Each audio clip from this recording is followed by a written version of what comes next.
자, 37번 질문 가보도록 하겠습니다. 자, 일단 이게 과학적 연구가 is concerned라고 나왔는데, 이제 우리가 concerned는 이제 뜻이 되게 많아요. 걱정하는 이런 뜻도 있고, 관심이 있는 이런 뜻도 있고, 걱정을 하는 게 관심을 가지는 거잖아요. 그리고 또 뭐 관련이 있는 이런 뜻도 있습니다. 여기서는 관련이 있는 이란 뜻인 거거든요. 과학 연구와 관련 있는 곳에서, 그러니까 과학 연구가 관여되는 곳에서 설명하는 테일, 이야기들은 예상되어지죠. adhere to는 뭐뭐를 고수하다죠. stick to도 똑같죠.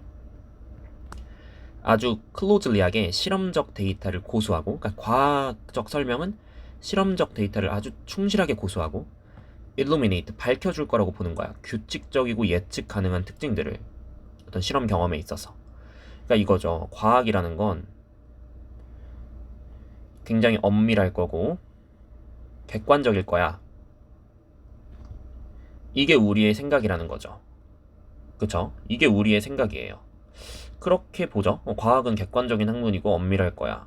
근데 그러나 이러한 패러다임은 때때로 컨실, 가려요. 어떤 사실을 가리냐면 이 과학적 이론들이 깊게 be loaded with, 채워져 있다는 뜻입니다. 뭐 be filled with 이렇게 쓸 수도 있겠죠. 과학적 사실들이 뭐로 깊게 채워져 있어? 여기 창의적인 요소들로 채워져 있다는 게 중요한 얘기예요. 그러니까 과학하면은 뭐 창의성이라는 건 없고 그냥 엄밀할 것 같지만 그렇지 않다는 거죠. 창의적인 요소들로 채워져 있다. 그 창의적인 요소들이 뭐를 형성하는데 연구 프로젝트의 구성과 증거의 해석을 초래한다. 그러니까 여기서 하고 싶은 얘기는 그게 아니야. 그게 아니고 과학이라는 거는 창의력을 발휘하는 학문이야. 그러니까 단순히 객관적인 게 아니고 창의력에 기반한 객관이야. 이런 얘기를 하는 겁니다. 그 다음 줄도 가볼까요? 그러니까 과학적 설명이라는 것은 do not just, 단지 뭐가 아니야? relate, 자동사로 이제 뭐뭐와 관련이 있는 이죠. 사실의 연대기가 아니야. 그러니까 이제 역사처럼 이때 이런 일이 일어났고 1919년에 3.1운동이 일어났고 그런 게 아니고 자, 그 다음 과학적 설명은 뭐를 구성하는데? 어떤 틀을 구성하는데 체계적으로 선택된 데이터의 틀을 구성해. 뭐 하기 위해서? 일관되고 의미 있는 설명을 제공하기 위해서 관찰되는 것에 관한. 자, 이 얘기도 너무 좀 추상적으로 했는데 좀 더 약간 풀어서 설명을 하면은 과학이라는 게 이제 일관성과 의미를 제공을 하려면 그 틀을 구축하는데 이제 여기서 좀 정확하게 나오진 않았지만 그 틀이라는 건 창의성에 기반한 틀이겠죠. 왜냐면 앞에서 창의적인 요소들로 채워져 있다 했으니까 그런 맥락을 보면은 그래서 예를 들어서 이런 생각을 할 수 있어. 지구온난화는 왜 발생할까 했을 때 교과서에는 그냥 CO2 증가 막 이런 식으로밖에 이게 사실 그냥 팩트로만 적혀 있단 말이야. 근데 이걸 우리가 오해하면 안 되고 그 과정은 창의적 상상이 필요하다는 거야. 인간 때문일까? 자연현상 때문일까? 뭐 이런 식의 약간 창의적인 상상이 필요하다는 얘기가 이 글의 주제예요. 그러니까 과학이라는 게 단순히 그냥 1 더하기 1은 이런 게 나오는 게 아니고 그 과학자의 상상이다. 그러니까 과학적 이론들은 예를 들어 과학에 있어서 이론 A는 과학자 A의 상상인 거야. 그죠? 이론 B는 또 과학자 B라는 사람의 상상에서 나온 거야. 예를 들어 우리 공룡이 멸종하는 원인도 되게 다양하잖아. 과학자들마다 가설이 다양하잖아요. 그러니까 그런 것들이 다 과학자의 창의력에서 나온 거지 팩트에 딱딱딱 부합하고 그렇다고 볼 수는 없다는 얘기죠. 그래서 그런 과학적 상상에서 나온 이러한 구성이 우리로 하여금 상상하게 만들죠. 특정한 종류의 주제를 특정한 어떤 유형의 관계에서. 그리고 그런 구성이 일으키는 스토리는 더 효과적이라고 입증이 되죠. 경험에 있어서 몇몇 측면을 분석하는 데 있어서 뭐보다? 다른 경험들보다. 자, 이 말도 되게 어려워요. 굉장히 딱딱합니다. 이런 얘기를 해볼게요. 만약에 지금 지구온난화의 원인에 대해서 과학자 A는 이제 자연현상 때문이 아닐까?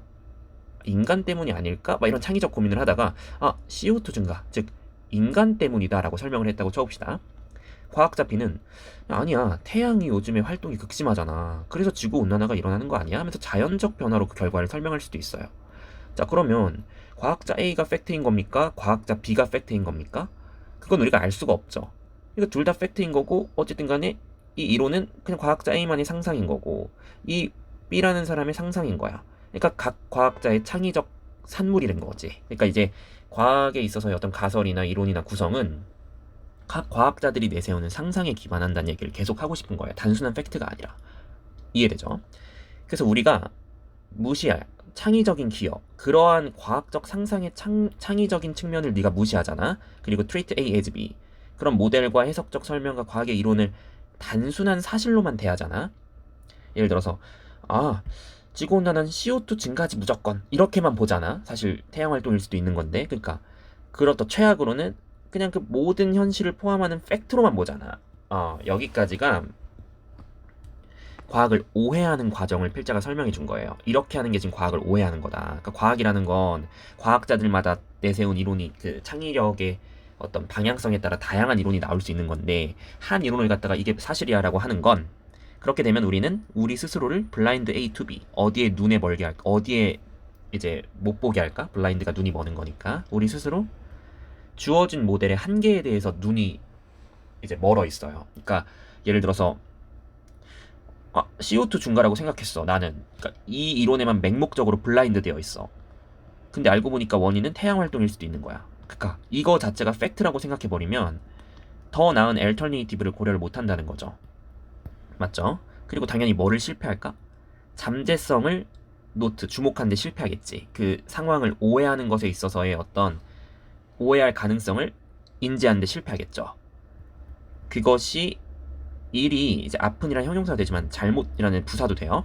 그것이 잘못 적용되는 상황에 대한 오해를 알아차리지 못해요. 그러니까 무조건 CO2 증가라고만 확신을 하면은 그게 잘못되고 있다는 것도 파악하지 못할 수도 있어요. 알고 보니까 태양 활동이 더 큰 원인일 수도 있는 건데, 뭐 그런 식인 겁니다. 그래서 이 글이 하고 싶은 얘기 좀 어려운데요. 어떻게 과학적 모델이 우리의 이해를 형성할까에 있어서 단순한 팩트를 갖다가 설명을 하는 게 아니고, 이게 크리에이티비티의 다양성인 거죠. 그러니까 과학자마다 창의성이 다양한 방식으로 작동하고 그 결과가 과학적 모델인 거기 때문에 우리가 너무 이걸 팩트로만 접근하고 한 이론만 팩트라고 생각을 하는 건 좀 틀릴 수 있다는 내용입니다.